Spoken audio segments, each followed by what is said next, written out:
ಒಂದು ದೇಶ ಒಂದು ಕಾನೂನು ಜಾರಿಯಾಗುವಂತಹ ಸನ್ನಿವೇಶ ಬಂತ.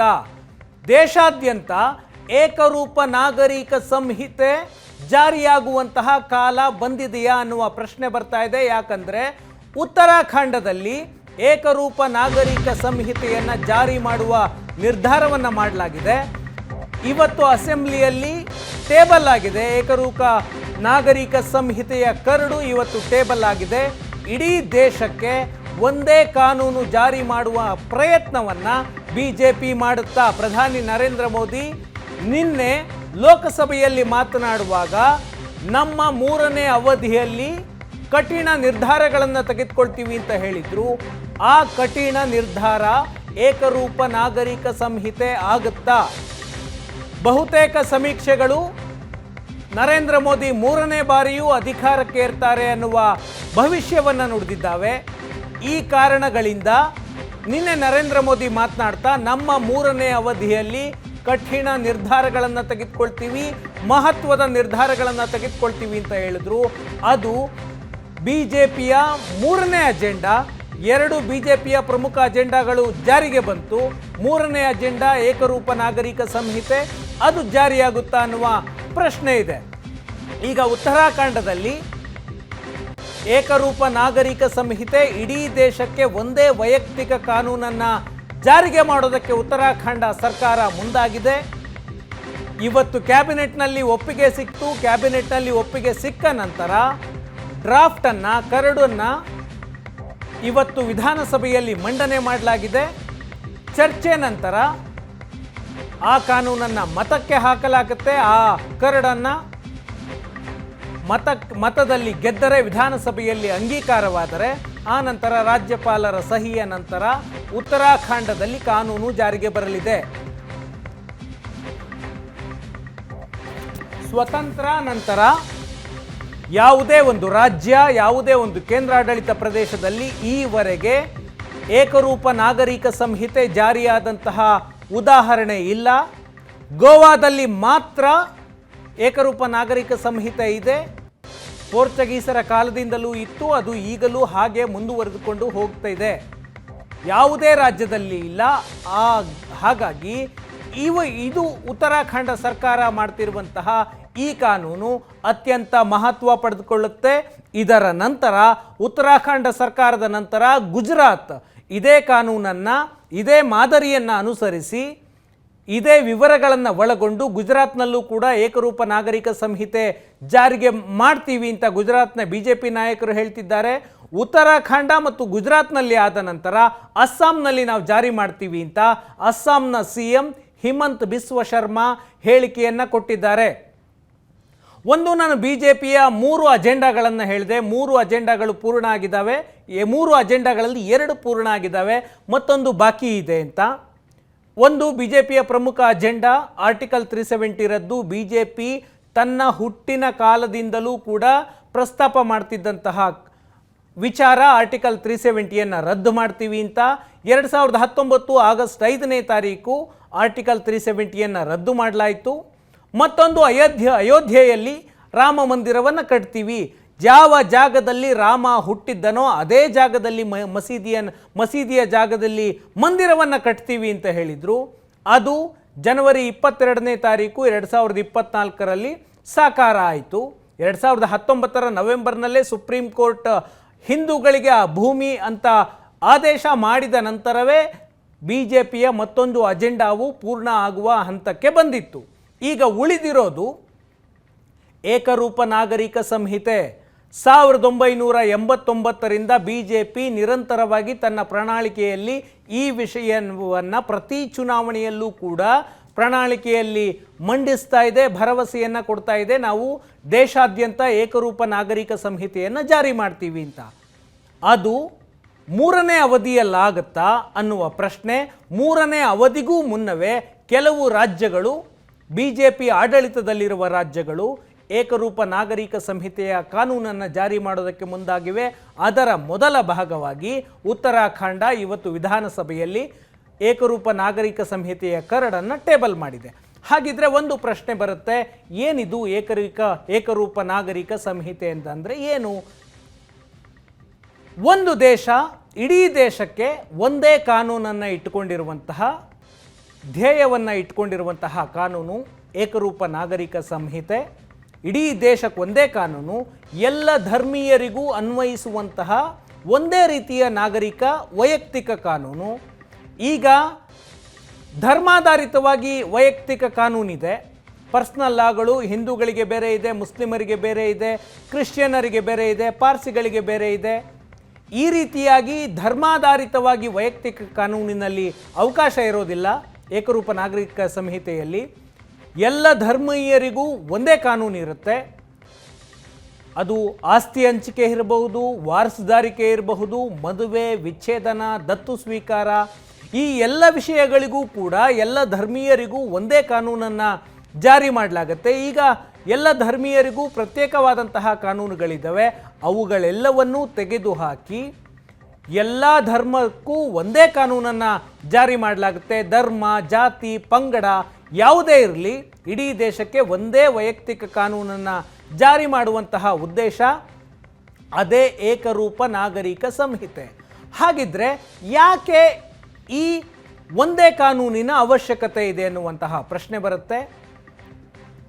ಈಗ ದೇಶದಲ್ಲಿ ಹಿಂದೂಗಳಿಗೆ, ಮುಸ್ಲಿಮರಿಗೆ, ಕ್ರಿಶ್ಚಿಯನ್ನರಿಗೆ, ಬೇರೆ ಬೇರೆ ಧರ್ಮಗಳಿಗೆ ಪ್ರತ್ಯೇಕವಾದಂತಹ ಕಾನೂನಿದೆ. ಇಡೀ ದೇಶಕ್ಕೆ ಕ್ರಿಮಿನಲ್ ಕಾನೂನು ಒಂದೇ ಇದೆ. ಅಂದರೆ ನೀವು ಯಾವುದೇ ಒಂದು ಕೊಲೆ, ಅಪಘಾತ, ಮತ್ತೊಂದು ಕ್ರಿಮಿನಲ್ ಕೇಸ್ಗಳಾದರೆ ಎಲ್ಲ ಧರ್ಮೀಯರಿಗೂ ಒಂದೇ ಕಾನೂನು. ಧರ್ಮಾಧಾರಿತವಾಗಿ ಕ್ರಿಮಿನಲ್ ಕಾನೂನಿಲ್ಲ.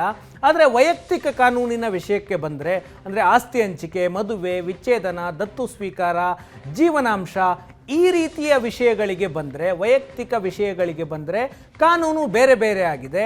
ಧರ್ಮಾಧಾರಿತವಾಗಿ ಕಾನೂನು ಇರಬಾರದು ಅನ್ನುವ ಕಾರಣಕ್ಕೋಸ್ಕರ ಏಕರೂಪ ನಾಗರಿಕ ಸಂಹಿತೆ ಜಾರಿಯಾಗಬೇಕು ಅನ್ನುವ ಒತ್ತಾಯ ಹಲವು ವರ್ಷಗಳಿಂದನೂ ಇದೆ. ಸಂವಿಧಾನದ ರಚನೆಯ ಸಭೆಯಲ್ಲೂ ಕೂಡ, ಸಾಂವಿಧಾನಿಕ ಸಭೆಯಲ್ಲೂ ಕೂಡ ಈ ಬಗ್ಗೆ ಚರ್ಚೆಗಳಾಗಿದ್ವು. ಈಗ ಆಸ್ತಿ ಹಂಚಿಕೆ, ವಿಚ್ಛೇದನ, ದತ್ತು ಸ್ವೀಕಾರ ಬೇರೆ ಬೇರೆ ಧರ್ಮಗಳಲ್ಲಿ ಬೇರೆ ಬೇರೆ ರೀತಿಯಾಗಿದೆ. ಹಿಂದೂ, ಕ್ರಿಶ್ಚಿಯನ್ ಮತ್ತು ಪಾರ್ಸಿ ಧರ್ಮಗಳಿಗೆ ಪ್ರತ್ಯೇಕ ವೈಯಕ್ತಿಕ ಕಾನೂನುಗಳಿದ್ದಾವೆ. ಮುಸ್ಲಿಮರಿಗೆ ಶರಿಯಾ ಆಧಾರಿತವಾಗಿ ಪ್ರತ್ಯೇಕ ವೈಯಕ್ತಿಕ ಕಾನೂನಿದೆ. ಈ ಎಲ್ಲ ವೈಯಕ್ತಿಕ ಕಾನೂನುಗಳು, ಧರ್ಮಾಧಾರಿತ ವೈಯಕ್ತಿಕ ಕಾನೂನುಗಳಿಂದ ಮಹಿಳಾ ತಾರತಮ್ಯ ಇದೆ ಅನ್ನುವ ಆರೋಪಗಳಿದ್ದಾವೆ, ಸ್ಪಷ್ಟ ಕಾರಣಗಳು ಇದ್ದಾವೆ. ಆ ಕಾರಣದಿಂದಾಗಿ ಈ ದೇಶಕ್ಕೆ ಏಕರೂಪ ನಾಗರಿಕ ಸಂಹಿತೆ ಅವಶ್ಯಕವಾಗಿದೆ. ಒಂದು ದೇಶಕ್ಕೆ ಒಂದು ಕಾನೂನು ಅವಶ್ಯಕ ಇದೆ ಅನ್ನುವ ವಾದ ಇದೆ. ಬೇಡ, ಇದು ವೈವಿಧ್ಯಮಯ ದೇಶ, ವಿಭಿನ್ನ ಸಂಸ್ಕೃತಿ ಇರುವಂತಹ ದೇಶ, ಈ ದೇಶಕ್ಕೆ ಒಂದೇ ಕಾನೂನು ಅವಶ್ಯಕ ಇಲ್ಲ ಅನ್ನುವ ವಾದ ಇದೆ. ಮತ್ತೊಂದು ವಾದ, ಇದು ಮುಸ್ಲಿಂ ವಿರೋಧಿ ಕಾನೂನು ಅನ್ನುವ ವಾದ ಇದೆ. ಇವತ್ತು ಈ ಕಾನೂನನ್ನು, ಏಕರೂಪ ನಾಗರಿಕ ಸಂಹಿತೆಯನ್ನು ಶರಿಯಾಗೆ ವಿರುದ್ಧ, ಕುರಾನ್ಗೆ ವಿರುದ್ಧ ಅಂತ ಮುಸ್ಲಿಂ ಸಂಘಟನೆಗಳು ಆಗಿನಿಂದಲೂ ಕೂಡ ವಿರೋಧವನ್ನು ಮಾಡಿಕೊಂಡೇ ಬರ್ತಾ ಇದ್ದಾವೆ. ಗೋವಾ ರಾಜ್ಯದಲ್ಲಿ ಸ್ವತಂತ್ರ ಪೂರ್ವದಿಂದಲೂ ಇದೆ ಏಕರೂಪ ನಾಗರಿಕ ಸಂಹಿತೆ. ಅಂದರೆ ಇಡೀ ಗೋವಾದಲ್ಲಿ ಧರ್ಮಾಧಾರಿತವಾಗಿ ವೈಯಕ್ತಿಕ ಕಾನೂನಿಲ್ಲ, ಒಂದೇ ಕಾನೂನಿದೆ. 1961ರಲ್ಲಿ ಗೋವಾ ಸ್ವತಂತ್ರ ಸಿಕ್ಕದ್ದು. ಪೋರ್ಚುಗೀಸರು ಗೋವಾವನ್ನು ಆಳ್ವಿಕೆಯನ್ನು ಮಾಡ್ತಾಯಿದ್ರು. ಪೋರ್ಚುಗೀಸರ ಆಡಳಿತದ ಕಾಲದಲ್ಲಿ ಅಲ್ಲಿ ಒಂದೇ ಕಾನೂನಿತ್ತು ಎಲ್ಲ ಧರ್ಮೀಯರಿಗೂ. ಗೋವಾ ಸ್ವತಂತ್ರ ಆದ ನಂತರವೂ ಕೂಡ ಅದೇ ಕಾನೂನನ್ನು ಮುಂದುವರಿಸಿಕೊಂಡು ಬಂದಿದೆ. ಈಗ ದೇಶಾದ್ಯಂತ ಯಾವ ರಾಜ್ಯದಲ್ಲೂ ಇಲ್ಲ, ಗೋವಾದಲ್ಲಿ ಮಾತ್ರ ಮತ್ತು ಕೇಂದ್ರಾಡಳಿತ ಪ್ರದೇಶಗಳಾದ ದಿಯು, ದಮನ್ ಮತ್ತು ನಾಗರ್ ಹವೇಲಿಯಲ್ಲಿ ಮಾತ್ರ ಏಕರೂಪ ನಾಗರಿಕ ಕಾನೂನಿದೆ. ಉಳಿದಂತೆ ಯಾವ ರಾಜ್ಯಗಳಲ್ಲೂ ಇಲ್ಲ. ಉತ್ತರಾಖಂಡ ಈಗ ಕಾನೂನನ್ನು ಮಂಡನೆ ಮಾಡಿದೆ. ಅದು ಅಸ್ತಿತ್ವಕ್ಕೆ ಬಂದರೆ, ಅದು ಅಂಗೀಕಾರವಾದರೆ ಕಾನೂನು ಉತ್ತರಾಖಂಡದಲ್ಲಿ ಅಸ್ತಿತ್ವಕ್ಕೆ ಬರುತ್ತೆ. ಇದು ಸಂವಿಧಾನ ವಿರೋಧಿಯ ಅನ್ನುವ ಪ್ರಶ್ನೆ ಬರುತ್ತೆ. ಯಾವುದೇ BJP ಸರ್ಕಾರ ಅಥವಾ BJP ಒಂದು ನಿಲುವನ್ನು ವ್ಯಕ್ತಪಡಿಸಿದರೆ ಸಹಜವಾಗಿ ಒಂದು ಆರೋಪ ಬರುತ್ತೆ, ಅಸಾಂವಿಧಾನಿಕ, ಸಂವಿಧಾನಕ್ಕೆ ವಿರುದ್ಧ ಅಂತ. ಹಾಗಿದ್ರೆ ಸಂವಿಧಾನ ಏನು ಹೇಳುತ್ತೆ ಏಕರೂಪ ನಾಗರಿಕ ಸಂಹಿತೆಯ ವಿಚಾರವಾಗಿ?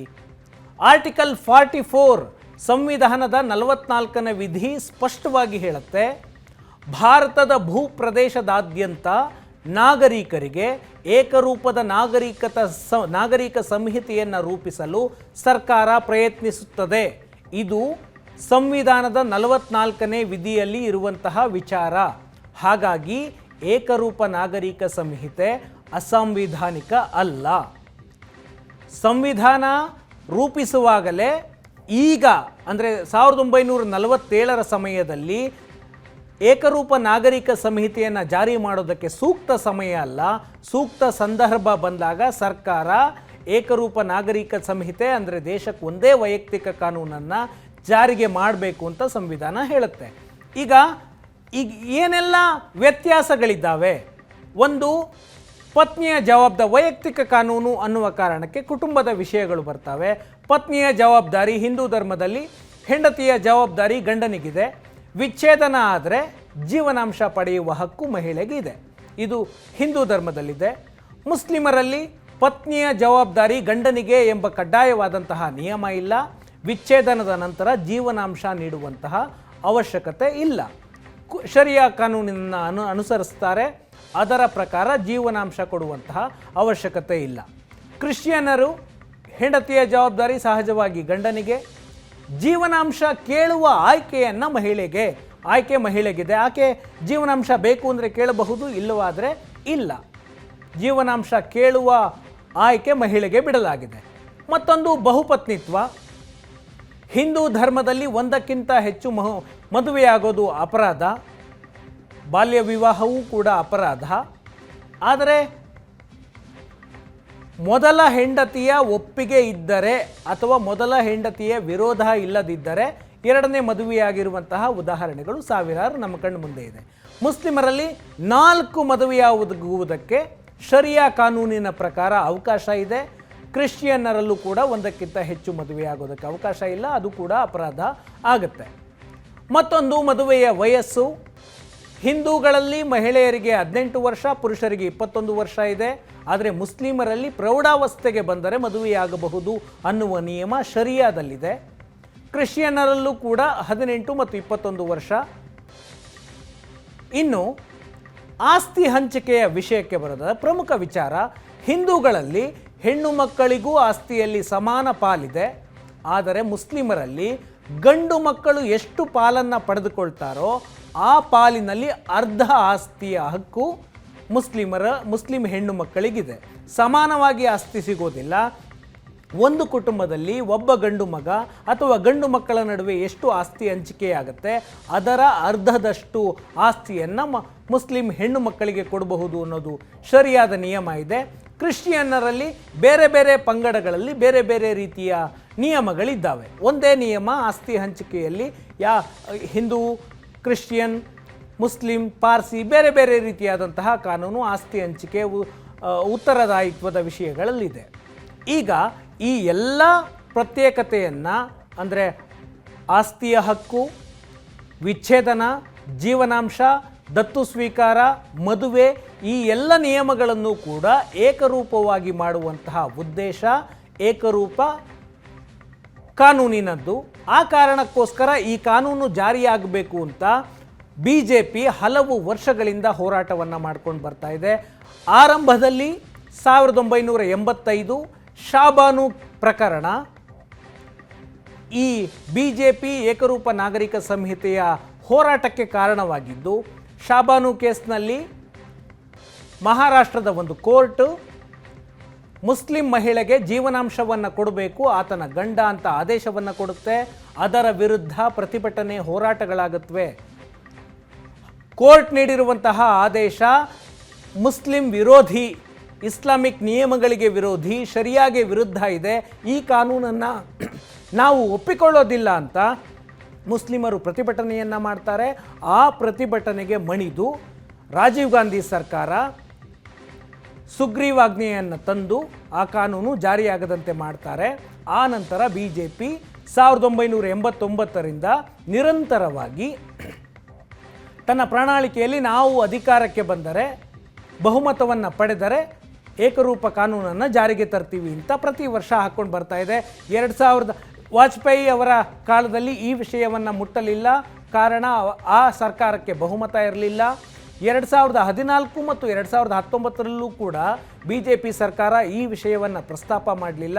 ಆದರೆ 2024ರಲ್ಲಿ ಮತ್ತೆ BJP ಅಧಿಕಾರಕ್ಕೆ ಬಂದರೆ ಈ ನಿರ್ಧಾರ ಜಾರಿಯಾಗುವಂತಹ ಸಾಧ್ಯತೆ ಇದೆ ಈ ಕಾನೂನು. ಯಾಕಂದರೆ ಉತ್ತರಾಖಂಡದಲ್ಲಿ ಮೊದಲ ಬಾರಿಗೆ ಸ್ವತಂತ್ರಾನಂತರ ಒಂದು ರಾಜ್ಯದಲ್ಲಿ ಈ ಕಾನೂನನ್ನು ಮಂಡನೆ ಮಾಡಲಾಗಿದೆ. ಹಾಗಿದ್ರೆ ಉತ್ತರಾಖಂಡದಲ್ಲಿ ಏಕರೂಪ ನಾಗರಿಕ ಸಂಹಿತೆಯಲ್ಲಿ ಏನೆಲ್ಲ ನಿಯಮಗಳನ್ನು ಮಾಡಿದ್ದಾರೆ?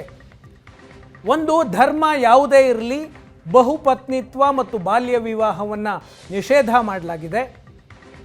ಮದುವೆ ಯಾವ ಧರ್ಮವೇ ಇರಲಿ ರಿಜಿಸ್ಟರ್ ಮಾಡಿಕೊಳ್ಳುವುದು, ನೋಂದಣಿ ಮಾಡಿಕೊಳ್ಳುವುದು ಕಡ್ಡಾಯ. ಅತ್ಯಂತ ಮಹತ್ವದ್ದು ಅಂದರೆ ಇವತ್ತಿನ ಕಾಲದ ಸಂಬಂಧಗಳಿಗೆ ಸಂಬಂಧಪಟ್ಟದ್ದು. ಲಿವ್ ಇನ್ ರಿಲೇಷನ್ಶಿಪ್ ಸಂಬಂಧಗಳು ಇವತ್ತಿನ ನಗರಗಳಲ್ಲಿ ಸಹಜ ಅನ್ನುವಷ್ಟರ ಮಟ್ಟಿಗೆ ಬೆಳೆಯುತ್ತಿದೆ. ಹಾಗಾಗಿ ಈ ಲಿವ್ ಇನ್ ಸಂಬಂಧಗಳು ಕಡ್ಡಾಯವಾಗಿ ರಿಜಿಸ್ಟರ್ ಆಗಲೇಬೇಕು. ಲಿವ್ ಇನ್ ಸಂಬಂಧ ರಹಸ್ಯವಾಗಿ ಇಡುವಂತಿಲ್ಲ, ರಿಜಿಸ್ಟರ್ ಆಗಬೇಕು.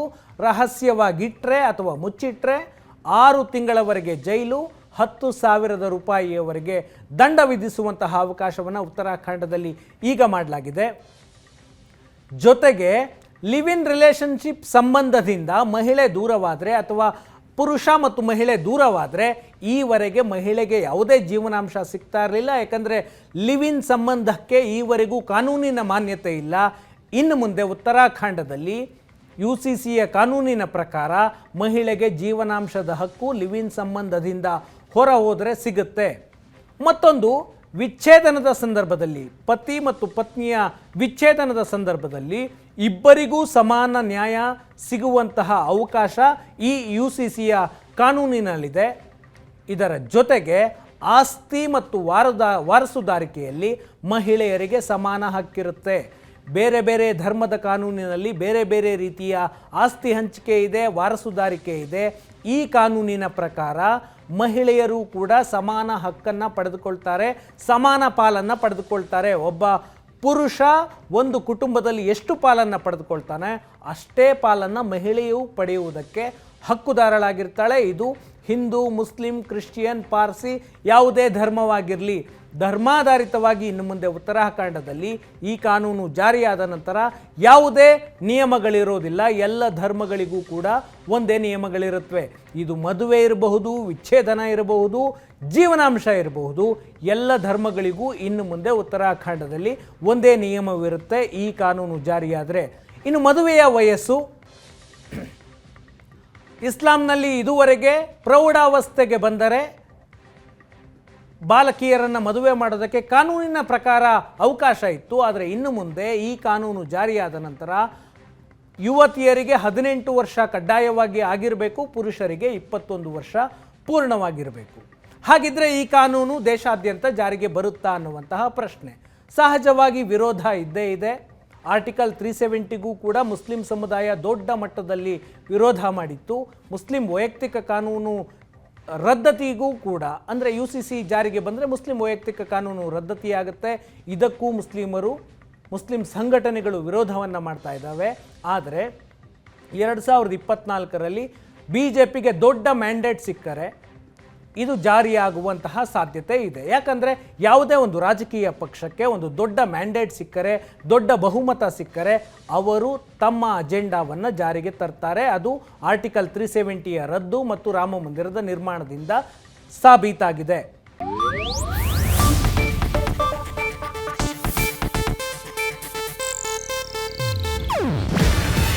ಇದು ಏಷ್ಯಾನೆಟ್ ನ್ಯೂಸ್ ನೆಟ್ವರ್ಕ್ ಪ್ರಸ್ತುತಿ. ನೀವು ನೋಡ್ತಿದ್ದೀರಾ ಏಷ್ಯಾನೆಟ್ ಸುವರ್ಣ ನ್ಯೂಸ್.